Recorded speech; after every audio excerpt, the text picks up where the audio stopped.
యోహాన్ గారు చేశారే. యోహాన్ గారికి మరి అభిషేకం ఉంది, అధికారం ఉంది. కానీ నా యేసయ్యే జీవం కలిగిన తండ్రి అయిన దేవుడు అభిషేకించి ఆ కుమారుని ఈ లోకంలోకి పంపిస్తూ అనేకులను స్వస్థపరిచిండు, అనేక దయ్యాలు వెళ్ళగొట్టిండో, చనిపోయిన లాజర్ను తిరిగి లేపిండో, గుడ్డి వారికి చూపించిండు, మూగు వారికి మాట వచ్చింది, పక్షివాయు గలవారు లేచారు. హల్లెలూయా! ఆయన చేసిన అద్భుతాలు రాసినట్లయితే గనుక ఈ బైబిల్ వాక్యము సరిపోదు అన్నాడు, ఈ గ్రంథము సరిపోదు అన్నాడు.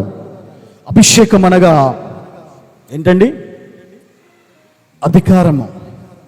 అభిషేకం అనగా ఒక వ్యక్తిని ప్రత్యేకించటము. ఏంటంట?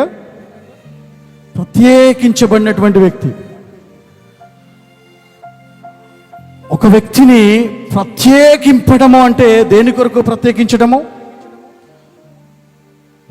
రాజుగా ప్రత్యేకించబడిన